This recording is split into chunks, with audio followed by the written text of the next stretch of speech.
Apa yang terjadi di Mahkamah Konstitusi akhir-akhir ini telah menyadarkan kita semua bahwa berbagai manipulasi hukum kembali terjadi. Itu semua akibat praktek kekuasaan yang telah mengabaikan kebenaran hakiki politik atas dasar nurani. Karena saya melihat akhir-akhir ini yang kita lihat adalah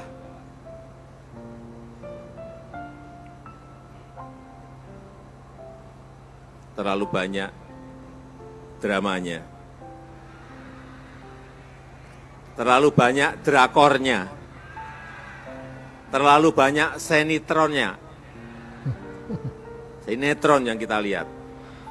Mestinya kan pertarungan gagasan, mestinya pertarungan ide, bukan pertarungan perasaan.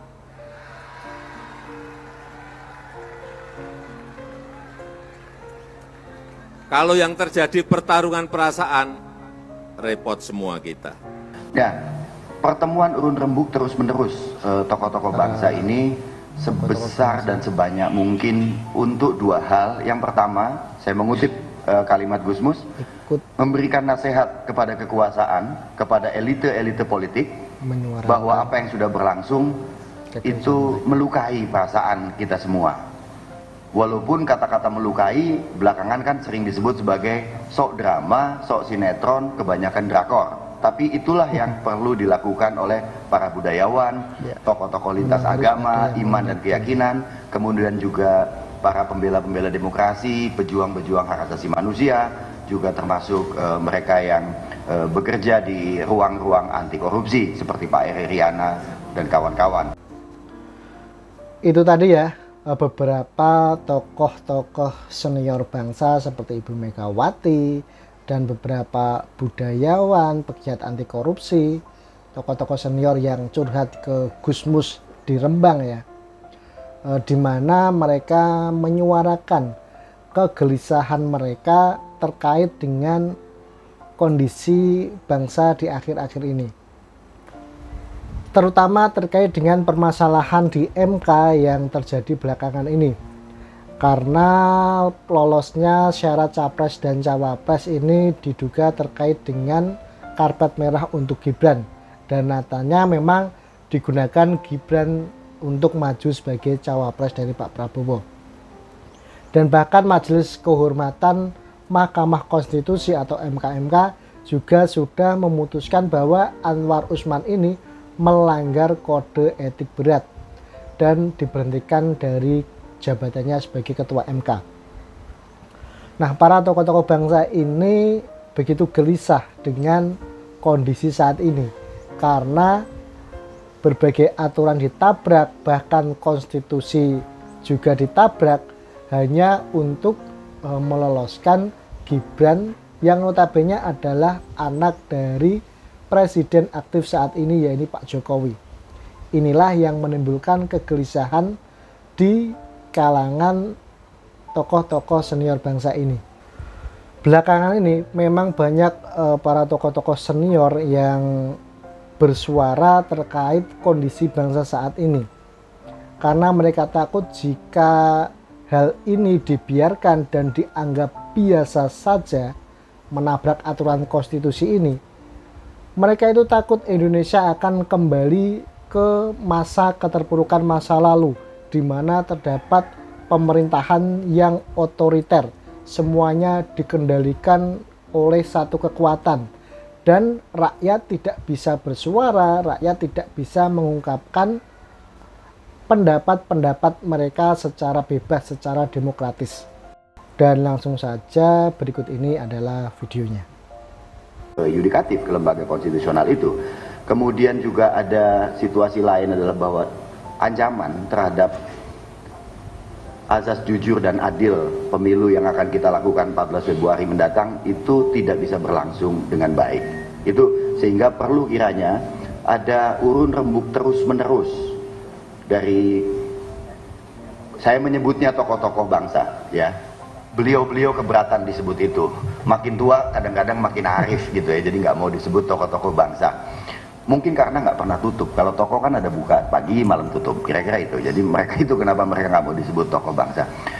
Ya, pertemuan urun rembuk terus-menerus tokoh-tokoh bangsa ini sebesar dan sebanyak mungkin untuk dua hal. Yang pertama, saya mengutip kalimat Gusmus, memberikan nasihat kepada kekuasaan, kepada elite-elite politik, bahwa apa yang sudah berlangsung itu melukai perasaan kita semua. Walaupun kata-kata melukai belakangan kan sering disebut sebagai sok drama, sok sinetron, kebanyakan drakor. Tapi itulah yang perlu dilakukan oleh para budayawan, tokoh-tokoh lintas agama, iman dan keyakinan, kemudian juga para pembela-pembela demokrasi, pejuang-pejuang hak asasi manusia, juga termasuk mereka yang bekerja di ruang-ruang anti korupsi seperti Pak Eri Riana dan kawan-kawan. Yang kedua, Gusmus menganjurkan agar pertemuan-pertemuan itu dilakukan juga untuk menyerukan kepada warga masyarakat, kepada warga negara Indonesia, bahwa kita harus saling memahami situasi sekarang itu tidak enak. Kalau kita boleh ngutip istilah Pak Jokowi sendiri adalah Indonesia sedang tidak baik-baik saja. Karena itu nasihat-nasihat penting disampaikan juga kepada warga negara agar situasi tetap bisa adem, kekecewaan bisa disalurkan melalui saluran-saluran demokratis, sehingga sama-sama memperingatkan agar penguasa juga eling. Kira-kira itu mengingatkan ya. Ya, seperti dikatakan Alif tadi, kita ke Gusmus untuk soan, tapi juga untuk berbagi rasa, untuk saling menularkan semangat supaya kembali lagi ada kepercayaan pada, menurut saya, sesama. Karena zaman sekarang itu kepercayaan pada sesama itu sangat tipis. Pertama, banyak sekali kebohongan yang juga diucapkan oleh Presiden dan orang-orang lainnya. Kedua, karena semua ini sekarang ini bisa dibeli, kesetiaan bisa dibeli, suara bisa dibeli, kedudukan bisa dibeli. Jadi apa yang ikhlas itu sudah mengalami erosi yang berat. Nah, kalau sebuah masyarakat kehilangan saling percaya, ya selesai. Kami ingin itu tercegah, tidaknya di kalangan yang sedikit kelihatannya, tapi sebenarnya banyak pengaruhnya, sehingga bangsa ini bisa menempuh perjalanan yang lebih lama. Terutama menjelang pemilihan umum dan pemilihan presiden, yang menurut saya makin mencemaskan karena aturan bersama mulai dibongkar-bongkar, bahkan dirusak.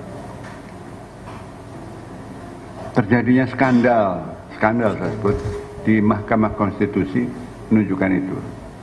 Belum lagi nanti saya dengar pemaksaan, meski penutupan harus diakui, saluran suara dan sebagainya.